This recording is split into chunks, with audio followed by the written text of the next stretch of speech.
Not at all. To get to that particular point is extremely difficult indeed. Teams spend days doing it at a racetrack. They come to racetracks, not street tracks like Adelaide, but they just test. Riccardo Patrese, this is his first attempt at qualifying today. Patrese currently shown in 6th spot with a 1:17.156. One of the few people not to go out until halfway through the session. Johnny Herbert, another one incidentally. And just looking down the timing list, Eric Bernard hasn't been out yet. He's still not in the race. The four not in now, Alboreto and Caffey in the two Arrows, Bernard and Bertrand Gachot in the Coloni. Well, Riccardo Patrese getting quite wide coming onto the straight again, goes two left wheels up the curb. Patrase's time from yesterday was a 1:17.1, so Patrese, I don't know, is going to be any better off than we saw Senna a few minutes ago. One big improvement, we haven't seen it on the screen, from 19th to 11th spot, Derek Warwick. So we told you earlier on that the Lotus Lamborghini package was certainly working a lot better this morning. They seem to have sorted the car. Derek saying that the car is a bit of a flexible beast, not the stiffest of chassis, and that seems to help it round street circuits. So Derek very happy, no doubt, with the 11th spot in what could be his last ever Grand Prix. Well, Patrese's lap was 1:17.449. That didn't either lose in position or gain in position, so Patrese still in 6th place. But just explaining to you, Andrew, or to the listeners, the viewers, what Derek Warwick means by a soft chassis, the flexibility of a car on a street track like this. The advantage that has is that there are not very many very high loads going into the chassis, so therefore the distortion that might occur through the chassis not being rigid has less effect on their times. And as you can see, Senna and Prost are still at the top of the grid on yesterday's times. Berger has moved up to 3rd with today's. Alesi has gone down a place. Mansell is still 5th, although he's improved his time.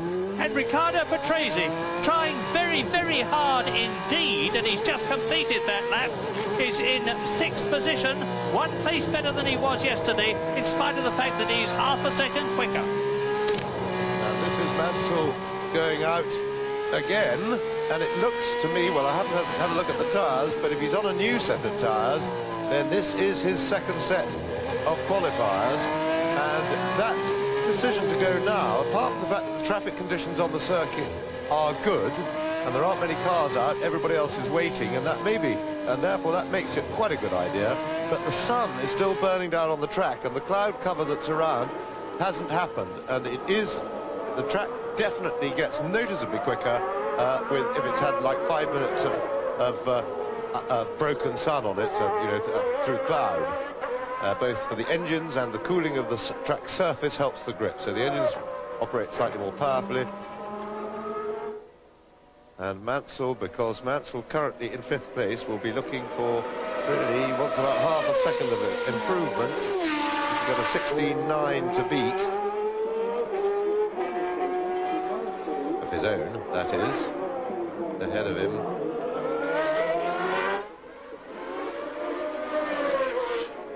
And now we have, everybody's had a go today, with the exception, I think, still of Eric Bernard, who left the pits once and then hasn't reappeared. So he's had a very, very troubled weekend, and it may just be that he's had to park his race car out in the circuit, because I haven't seen him back in the garage.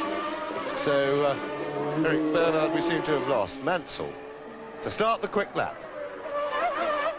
And Nigel Mansell in 5th position on the grid. As James has said, the circuit is slippery, it's getting very hot, but at least hopefully from his point of view he has got a clear lap in front of him. He is really trying very hard. You can see the way he nearly lost it there, but he's keeping off the curbs, and it could be that Mansell will improve, but the gap between himself and the next one is enough to make it just 1/10 of a second would help.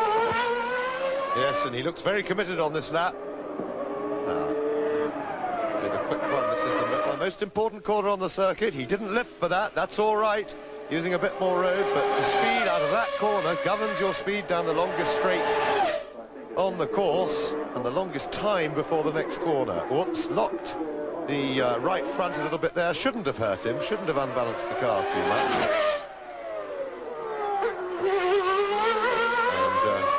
certainly putting a tremendous physical effort into this lap. To drive a Formula One car at this sort of level requires tremendous physical output and really a lot of work in the cockpit. Now, let's look at the time. Mansell 16.9 to beat, and it's there. And Mansell goes into second place, just pipping Alan Prost by, a 100th of a second. So, Nigel Mansell, second place, and that is his afternoon's qualifying finish. That's his second set. He won't be able to improve on that, or in normal circumstances won't be able to. That was a terrific lap by Nigel Mansell, because his fastest time yesterday was 1 minute 17.3.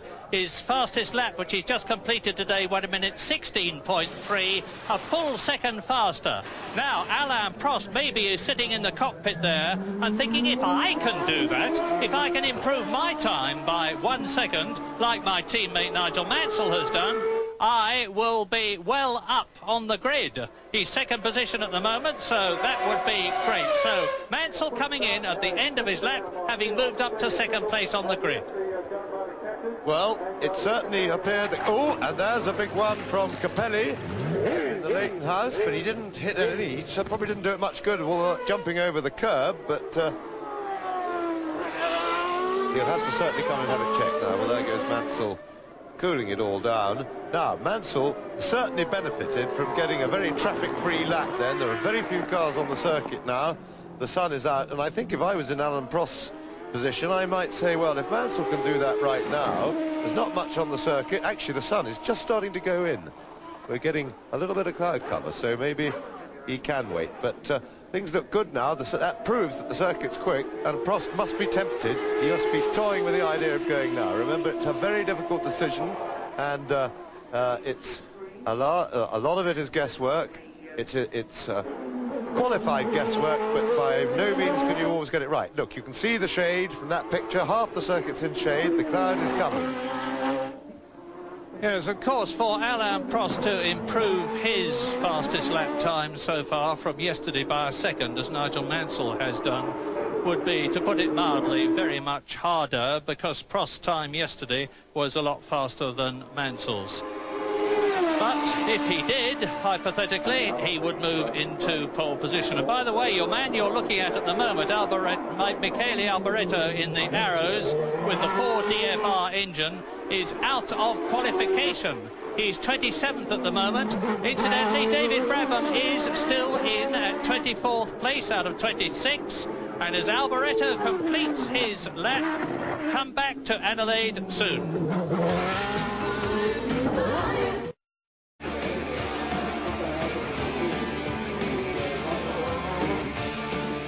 We're live here in Adelaide. Two dramatic things are occurring.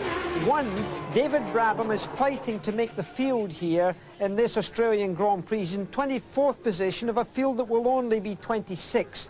In this last 15 to 18 minutes, it's going to be vital for this young man to either improve his time or sit and wait for someone else to beat it.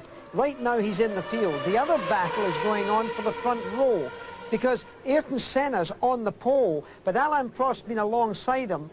But in the last 10 or 15 minutes, Nigel Mansell's put himself on the front row alongside Senna. Senna won't like that, because Mansell's a far tougher man going into the first corner than Alain Prost. That could be trouble for tomorrow if it's going to stay the way it is now. In the meantime, let's go back and get progress from Murray Walker. Progress indeed, because this could change the front row of the grid. It is Gerhard Berger, and you can see for yourself how his forceful style flings the McLaren Honda around the circuit, and this certainly looks meteorically quick. He's the second fastest today so far, with Ayrton Senna the fastest today, but Berger is only in 4th position provisionally on the grid, and ahead of him are Ayrton Senna, Mansell, Prost, and then Gerhard Berger. And what McLaren want, of course, is to have both their cars on the front row of the grid to make things as hard as possible for everybody else, especially Ferrari. And this slow man in front of Gerhard Berger coming out of the last corner isn't going to help. It's Nakajima in his way, and Gerhard Berger goes round and up into second position.